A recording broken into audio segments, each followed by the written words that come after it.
Welcome back दोस्तों। मेरा नाम अंकित पंडिता है एंड आई होप आप सभी लोग अपना ध्यान रख रहे हैं, सभी तंदुरुस्त है, सेहतमंद है। तो दोस्तों, अभी कुछ दिन पहले इंस्टाग्राम पे मैं एक पेज फॉलो करता हूँ, confessions_ABPS_Salaoff। ये कन्फेशन पेज है, बेसिकली जो मैं जिस स्कूल में पढ़ता था 6 से लेकर 12th तक, ये उसी स्कूल में से किसी एक व्यक्ति ने ये ऐसा पेज बनाया है इंस्टाग्राम पे, जहाँ पर लोग अपने अपने स्कूल से रिलेटेड कन्फेशंस पोस्ट करते हैं। तो इसीलिए चूँकि मैं भी वो स्कूल का रह चुका हूँ, इसीलिए मैं भी वो पेज फॉलो करता हूँ। एंड अभी कुछ दिन पहले इंस्टाग्राम पे जब मैं स्क्रॉल कर रहा था, तो फिर ये पेज पे एक किसी तो भी इंसान ने, कोई अब पता नहीं लड़का था या लड़की थी, क्योंकि वो उस पर जो जब कन्फेशन करते हैं तो फिर नाम उधर डिस्क्लोज़ करते नहीं, वो एनोनिमस रहता है। तो किसी एक यूज़र ने उस पेज पे कन्फेशन किया था एंड जो एडमिन है वो पेज का, उसने वो पोस्ट किया था अपने पेज पे, इंस्टाग्राम पे। तो वो पोस्ट में ऐसा लिखा हुआ था कि एक व्यक्ति हैं जो अभी अपने मेंटल हेल्थ इश्यूज से डील कर रहा है या कर रही है, बिकॉज ऑफ द बुलिंग उन्होंने अपने स्कूल लाइफ में फेस की थी। वो पोस्ट में एक चीज़ साफ थी कि उनको स्कूल में इतना चिढ़ाया गया है, इतनी उनकी बुलिंग की गई है कि वो शायद स्कूल से पास आउट होने के बाद भी, इतने सालों बाद भी, अपने जो मेंटल हेल्थ इश्यूज़ है उससे डील कर रही हैं। तो वो पोस्ट जब मैंने देखा तो मुझे एक्चुअली बहुत बुरा लगा। बुरा इसलिए लगा कि क्योंकि अब मेरे साथ तो ऐसे पर्सनली इतनी इस लेवल तक बुलिंग नहीं हुई है, लेकिन फिर भी मैं थोड़ा बहुत मुझे उनसे एम्पैथी थी एंड थोड़ा सा अपने आप को रिलेट भी कर रहा था उस चीज़ से, क्योंकि मुझे याद है जब मैं ये स्कूल में नया नया आया था, सिक्स्थ में आया था मैं, तो उस टाइम मेरे सरनेम को लेकर भी बहुत मजाक बनाया था, क्योंकि मेरा सरनेम पंडिता वो थोड़ा सा अनकॉमन है। एटलीस्ट यहाँ पर ज़्यादा लोगों का सरनेम पंडिता नहीं होता। पंडित हो सकता है, एक टाइम के लिए मान भी सकते हैं, लेकिन पंडिता बहुत ही रेयर है। तो इसीलिए पंडिता मेरे सरनेम को लेकर बहुत ही मजाक बनाया जाता था। एंड मैं भी शुरुआत में मुझे भी वो इफ़ेक्ट होता था। घर पे आके मैं मम्मी को भी बोलता था कि ऐसे बच्चे चिढ़ाते हैं मुझे क्लास में, मेरे क्लासमेट्स। मुझे तो ये भी याद है कि मैंने अपने स्कूल टीचर्स से भी बहुत बार कंप्लेंट की थी, 6th 7th में, seventh at the most seventh तक, 7th स्टैंडर्ड तक तो मैंने कंप्लेंट की थी टीचर्स से भी।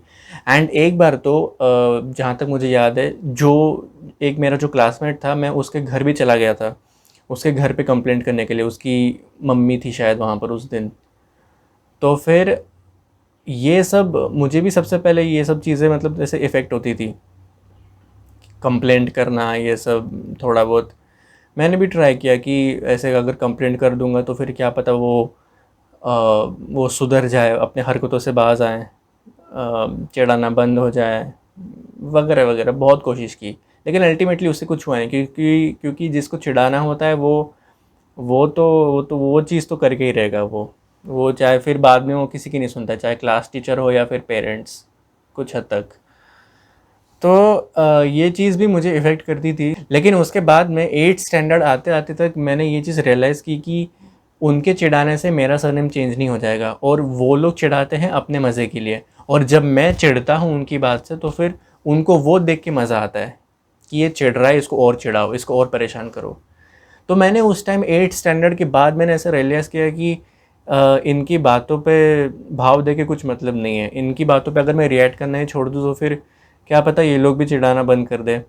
एंड फिर जिसको बोलते कि मैंने लिटरली मतलब उनको इग्नोर करना चालू कर दिया, उनकी बातों को। वो चिढ़ाते हैं, हाँ ठीक है चिढ़ाने दो, क्या फ़र्क पड़ जाएगा। इतना सबको तो ट्राई कर लिया, कंप्लेंट वगैरह कर ली, उनको भी चिढ़ाने की कोशिश कर ली, उनको भी फ़र्क नहीं पड़ता था। तो मुझे लगा कि जब उनको फ़र्क नहीं पड़ता तो मुझे क्यों पड़ना चाहिए, मैं क्यों इतना पर्सनल ले रहा हूँ। उनके बोलने से मेरा तो सरनेम चेंज नहीं हो रहा है। तो उस टाइम यही थिंकिंग थी। फिर धीरे धीरे फिर मैंने उनकी वो बातों को इग्नोर करना चालू कर दिया। हाँ भाई, चिढ़ा रहे हो चिढ़ाओ, क्या बात है, सही है, करो और करो, क्या हो जाएगा तुम्हारे बोलने से। ऐसा फिर मैंने एक अपना एटीट्यूड रखा कि करो जो करना है करो, मुझे कोई फ़र्क नहीं पड़ रहा है, मैं रिएक्ट भी नहीं कर रहा उनकी बात पे। एंड फिर जब तक 10th स्टैंडर्ड आया, मुझे मेरे सरनेम को लेकर चिढ़ाना ऑलमोस्ट बंद हो चुका था। मतलब 9th में भी वो डिफरेंस आने लगा था, मैंने थोड़ा नोटिस किया था। 9th और 10th आते आते तक तो फिर उन सभी जो वो 4-5 लोग थे जो चिढ़ाते थे, उन्होंने वो चिढ़ाना बंद कर दिया था। एंड आज सिचुएशन ऐसी है कि उन 4-5 लोगों में से 1-2 लोग तो मेरे बेस्ट फ्रेंड्स भी बन चुके हैं। एक हमारा एक अलग ही बॉन्ड है अभी, हम बेस्ट फ्रेंड्स हैं अभी।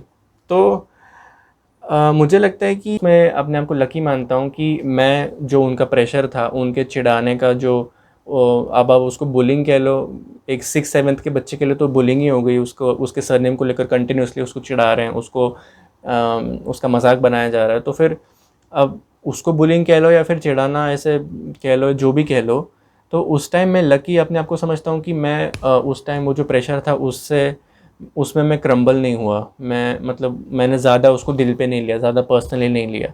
तो अब मेरे सिचुएशन में मैं उस मामले में अपने आप को लकी मानता हूँ। और इस चीज़ में भी लकी मानता हूँ कि जो मेरे वो क्लासमेट्स थे, उन्होंने भी एक टाइम के बाद चिढ़ाना बंद कर दिया।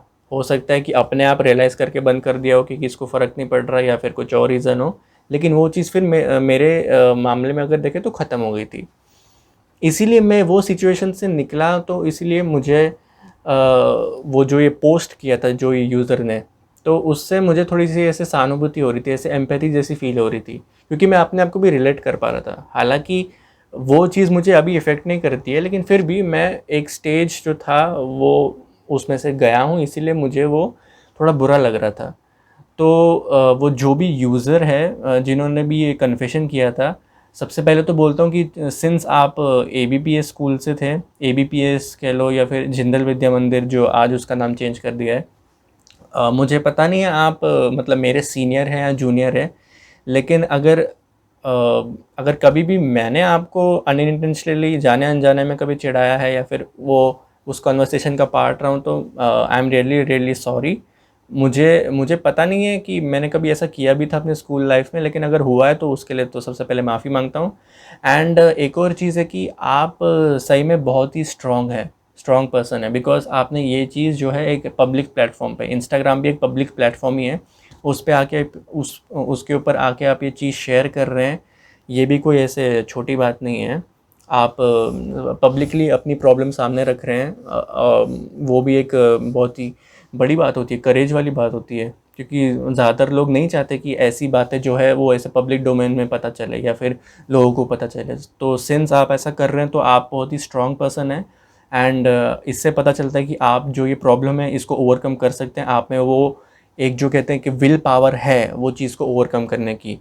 एंड आई एम श्योर कि जब आपने ये कन्फेशन किया था और जब ये पेज पे ये कन्फेशन आया था, तो फिर जो लोग आपको पर्सनली जानते हैं उन्होंने ये कन्फेशन देखने के बाद आपको पर्सनली भी कंसल्ट किया होगा, आपको मैसेज किया होगा, आपको गुड विशेस, आपको ढेर सारा प्यार भेजा होगा। तो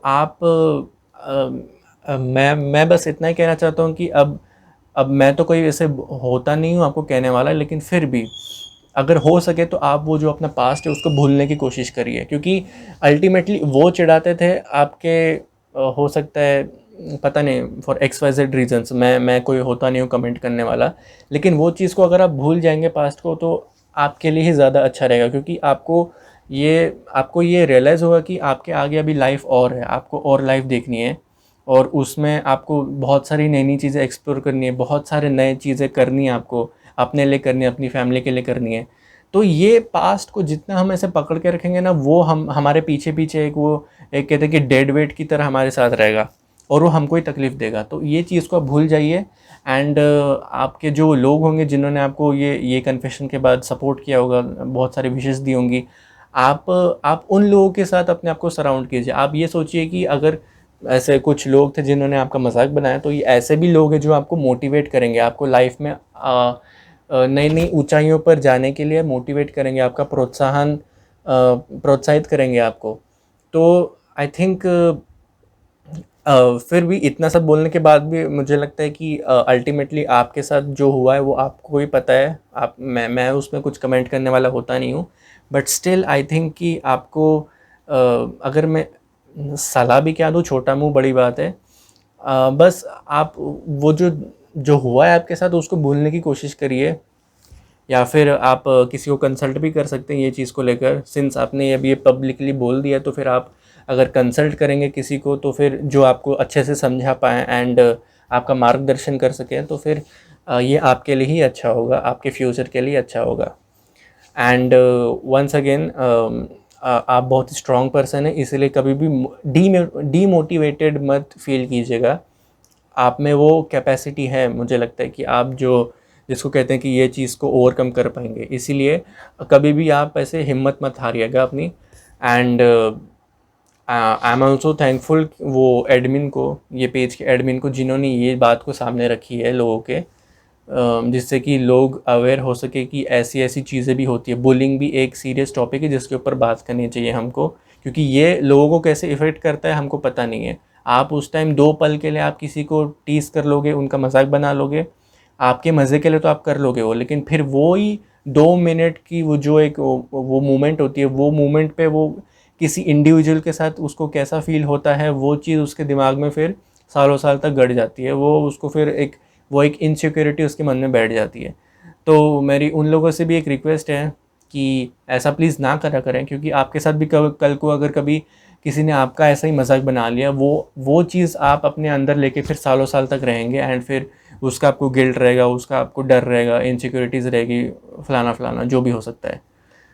इसी के साथ ही अभी ये आज का वीडियो यहाँ पर ही मैं ख़त्म करता हूँ। मुझे लगता है कि जो मुझे मेन चीज़ें बोलनी थी वो मैंने बोल दी है।